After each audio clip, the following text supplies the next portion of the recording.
অনেকে বলেন ইতিহাস নায়কদের মনে রাখে, কিন্তু কখনো কখনো সেই নায়কেরা এতটাই নীরব থাকেন যে তাদের গল্প অজানাই থেকে যায়। আজকের এই এপিসোডে আমরা এমনই এক নীরব বীরকে নিয়ে কথা বলবো। তিনি আর কেউ নন, তিনি হলেন ভারতের প্রাক্তন প্রধানমন্ত্রী ডক্টর মনমোহন সিং।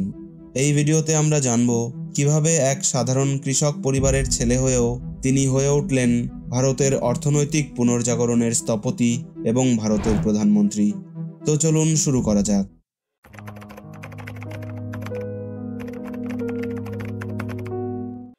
1932 সালের 26শে সেপ্টেম্বর ব্রিটিশ ভারতের পাঞ্জাব প্রদেশের এক ছোট্ট গ্রাম গাহতে জন্মগ্রহণ করেন মনমোহন সিং, যেটি বর্তমানে পাকিস্তানে অবস্থিত।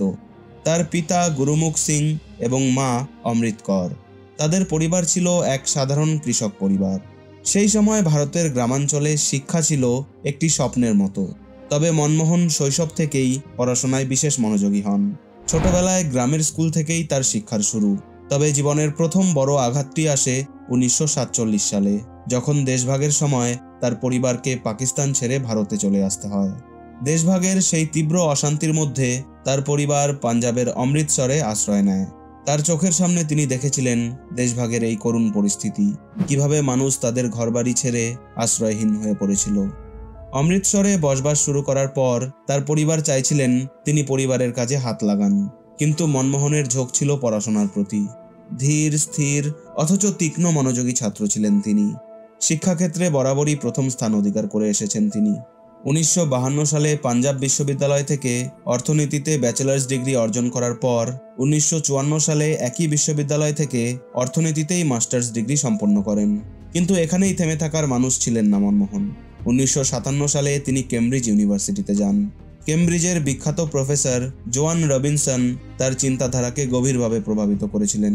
প্রফেসর রবিনসন বলতেন, কেবল জ্ঞান অর্জন করলেই হবে না, জ্ঞানকে কাজে লাগাতে হবে দেশের উন্নতিতে। মনমোহন সিংয়ের মনে এই কথাটি গভীর প্রভাব ফেলেছিল। কেমব্রিজ থেকে ফিরে এসে তিনি পাঞ্জাব ইউনিভার্সিটিতে পড়ানো শুরু করেন। এরপর 1960-তে তিনি ডক্টরেট অর্জনের জন্য অক্সফোর্ড ইউনিভার্সিটিতে যান। সেখানে তিনি ভারতীয় অর্থনীতি নিয়ে রিসার্চ শুরু করেন এবং 1962 সালে তিনি তার থিসিস সাবমিট করেন। তার থিসিসের টাইটেল ছিল India's export performance 1951 to 1960, export prospects and policy implications. এই থিসিসে তিনি বিশ্লেষণ করেছিলেন কিভাবে ভারতের রপ্তানি ব্যবস্থা উন্নত করা যায়। এই থিসিসের ওপর ভিত্তি করেই তিনি তার বিখ্যাত বই India's export Trends and prospects for self sustained growth লিখেছিলেন।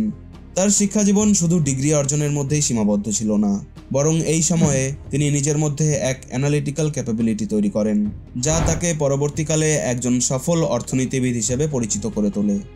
ডক্টরেট ডিগ্রি অর্জন করার পর তিনি ভারতে ফিরে আসেন এবং 1969 সালে দিল্লি স্কুল অফ ইকোনমিক্সে অধ্যাপক হিসেবে যোগ দেন এবং খুব দ্রুতই তার মেধা এবং দক্ষতা তাকে একজন বিশিষ্ট অর্থনীতিবিদ হিসেবে পরিচিত করে তোলে।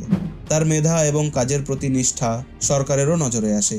1971 সালে তিনি ভারত সরকারের মিনিস্ট্রি অফ কমার্সে একজন ইকোনমিক অ্যাডভাইজার হিসেবে নিযুক্ত হন। এরপরে তিনি United Nations Conference on Trade and ডেভেলপমেন্টে অর্থনীতিবিদ হিসেবে কাজ করেন। 1982 সালে তিনি ভারতের রিজার্ভ ব্যাংকের গভর্নর হিসেবে নিযুক্ত হন এবং এই পদে 1985 সাল পর্যন্ত দায়িত্ব পালন করেন। রিজার্ভ ব্যাংকের গভর্নর হিসেবে তিনি দেশের মনিটারি পলিসি এবং ফরেন ট্রেডে গুরুত্বপূর্ণ ভূমিকা পালন করেন। তার সততা, নিষ্ঠা এবং অর্থনীতির প্রতি গভীর জ্ঞানের জন্য তাকে বিভিন্ন আন্তর্জাতিক সংস্থা ও গবেষণা প্রতিষ্ঠান থেকে আমন্ত্রণ জানানো হয়। 1985 সালে তিনি ভারত সরকারের চিফ ইকোনমিক অ্যাডভাইজার হিসেবে নিযুক্ত হন এবং তার নেতৃত্বে ভারতের অর্থনীতি নতুন এক দিশা পায়। মনমোহন সিংয়ের রাজনৈতিক জীবনের এক অন্যতম গুরুত্বপূর্ণ অধ্যায় শুরু হয় 1991 সালে, যখন তৎকালীন প্রধানমন্ত্রী পিভি নরসিম্হা রাও তাকে ভারতের অর্থমন্ত্রী হিসেবে নিয়োগ করেন। এই সময় ভারত গভীর অর্থনৈতিক সংকটের মুখোমুখি পড়েছিল। ফরেন এক্সচেঞ্জ রিজার্ভ কমে যাওয়ার ফলে দেশকে গোল্ড রিজার্ভ পর্যন্ত বন্ধক রাখতে হয়েছিল। এই সময় মনমোহন সিং তার ইকোনমিক স্কিলস এবং লিডারশিপ দিয়ে দেশের অর্থনীতি পুনর্গঠনে গুরুত্বপূর্ণ ভূমিকা পালন করেন। অর্থমন্ত্রী হিসেবে তার প্রথম বাজেট বক্তৃতা ছিল ঐতিহাসিক। তিনি সংসদে দাঁড়িয়ে বলেছিলেন, আমাদের সময় এসেছে ভবিষ্যতের জন্য কঠিন সিদ্ধান্ত নেওয়ার। আজকের সিদ্ধান্ত ভবিষ্যৎ প্রজন্মকে প্রভাবিত করবে। তিনি ভারতের অর্থনীতিতে চালু করেন লিবারালাইজেশন, প্রাইভেটাইজেশন এবং গ্লোবালাইজেশনের নীতি। তার এই পদক্ষেপে ভারতের অর্থনীতি একটি নতুন পথে পা রাখে এবং দেশটি ফরেন ইনভেস্টরদের নজরে আসে এবং তারা ভারতের বিভিন্ন ব্যবসায় ইনভেস্ট করতে শুরু করে। এইভাবে ভারতের অর্থনীতি ধীরে ধীরে শক্তিশালী হতে থাকে এবং আজ ভারত বিশ্বের 5th লার্জেস্ট ইকোনমি। 2004 সালে কংগ্রেস সরকার ক্ষমতায় আসে। মনমোহন সিং হন ভারতের প্রধানমন্ত্রী। একজন সৎ এবং মেধাবী মানুষ হিসেবে তিনি কেবল অর্থনীতির জন্য নয়, রাজনীতির ক্ষেত্রেও অনন্য ছিলেন। তার শাসনকালে Mahatma Gandhi national rural employment guarantee act অর্থাৎ মনরেগা চালু হয়, যা গ্রামীণ অর্থনীতিতে অভাবনীয় পরিবর্তন আনে। এছাড়া রাইট টু ইনফরমেশন অ্যাক্ট চালু হওয়ার ফলে দেশের জনগণ সরকারি কাজকর্মে আরও বেশি স্বচ্ছতা পায়। এই সময়ে শিল্পক্ষেত্রেও অনেক উন্নতি হয়। বিভিন্ন ফ্যাক্টরি ও ম্যানুফ্যাকচারিং সেক্টরে কাজের সুযোগ বাড়ে, যার ফলে দেশের জিডিপিও বৃদ্ধি পায়। মনমোহন সিং কৃষকদের জন্যও অনেক বড় পদক্ষেপ নেন। দেশের দরিদ্র কৃষকদের সমস্ত ঋণ মকুব করা হয়, যাতে তারা আবার নতুন করে কাজ শুরু করতে পারে। এছাড়া সমাজে দরিদ্র মানুষদের সাহায্য করার জন্য অনেক সমাজ কল্যাণমূলক প্রকল্পও হাতে নেওয়া হয় তার শাসনকালে।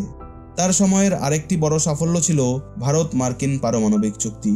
এই চুক্তির মাধ্যমে ভারত পরমাণু শক্তি উৎপাদনের ক্ষেত্রে আরও এগিয়ে যায়। তবে মনমোহন সিংয়ের সময়কাল যে একেবারে সহজ ছিল তাও নয়। মনমোহন সিংয়ের সরকারকে অনেক সমালোচনার মুখেও পড়তে হয়। তার সময়কালে সবচেয়ে বড় সমস্যা যেটি ছিল সেটি হলো দুর্নীতি। তার আমলে 2G স্পেকট্রাম স্ক্যাম এবং কমনওয়েলথ গেমসের আর্থিক অপব্যবহারের মতো বেশ কিছু বড় বড় দুর্নীতির ঘটনা ঘটে, যা মানুষের মনে তার সরকারের প্রতি নেগেটিভ মাইন্ডসেট তৈরি করে। অর্থনীতির উন্নতির পরও সমাজে অর্থনৈতিক বৈষম্য অর্থাৎ ধনী ও দরিদ্রের মধ্যে ভেদাভেদ বাড়তে থাকে। শুধুমাত্র দেশের কিছু শতাংশ মানুষ উন্নতি করলেও বেশিরভাগ মানুষই এখনও দারিদ্র্যের অন্ধকারে ডুবেছিল। এছাড়া দেশের ভেতরে টেররিস্ট অ্যাক্টিভিটির ঘটনাও বেড়ে যায়, যা দেশের নিরাপত্তার ক্ষেত্রে বড় সমস্যা হয়ে দাঁড়ায়। আবার মনমোহন সিংয়ের সরকারেরই কিছু নেতা তার বিরুদ্ধে নানা মন্তব্য করেন, যা তার ইমেজ ডাউন করে দেয়। তাকে অনেক সময় দুর্বল নেতা বলেও আখ্যা দেওয়া হয়, কারণ তিনি অনেক ক্ষেত্রেই স্ট্রিক্ট অ্যাকশন নিতেন না, পিসফুলি সমস্যা সমাধানের চেষ্টা করতেন, যেটা একজন প্রধানমন্ত্রীর জন্য সবসময় ঠিক নয়। কিছু কিছু ক্ষেত্রে কঠোর পদক্ষেপ নেওয়াও জরুরি হয়ে ওঠে। এসব কারণে তিনি অনেক সময় সমালোচনার মুখে পড়েন।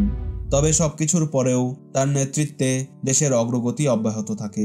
তার সমালোচনার কারণে তার অবদানগুলিকে ছোট করে দেখানো সম্ভব নয়। জীবনের শেষ অধ্যায়ে বার্ধক্যের ভার আর বিভিন্ন শারীরিক জটিলতায় ভুগছিলেন ডক্টর মনমোহন সিং। সময়ের সঙ্গে সঙ্গে তার শারীরিক অবস্থা আরও খারাপ হতে থাকে এবং 2024 সালের 26শে ডিসেম্বর 92 বছর বয়সে দিল্লির এইমসে চিকিৎসাধীন অবস্থায় তিনি শেষ নিঃশ্বাস ত্যাগ করেন। রাজনীতির কর্কশ পরিবেশেও তার মুখ থেকে কখনো কারো বিরুদ্ধে কোনো খারাপ কথা বের হয়নি। তার শান্ত স্বভাবের জন্য যদিও তাকে অনেক ঠাট্টার শিকার হতে হয়েছে, তবুও তিনি রাজনৈতিক ষড়যন্ত্র এবং নিন্দাকে উপেক্ষা করে নিজের কাজ যত্ন সহকারে করে গেছেন। এতক্ষণ আপনারা দেখলেন ভারতের প্রাক্তন প্রধানমন্ত্রী ডক্টর মনমোহন সিংজির জীবন কাহিনী। এই ভিডিওটি যদি আপনার ভালো লেগে থাকে তাহলে আপনি এই ভিডিওটিও দেখতে পারেন। আর এই ধরনের ভিডিও আরও দেখতে চাইলে এই চ্যানেলটিকে সাবস্ক্রাইব করে রাখুন, কারণ আমরা এই ধরনের ভিডিও রেগুলার পোস্ট করে থাকি। এতক্ষণ ভিডিওর সাথে থাকার জন্য আপনাকে অসংখ্য ধন্যবাদ।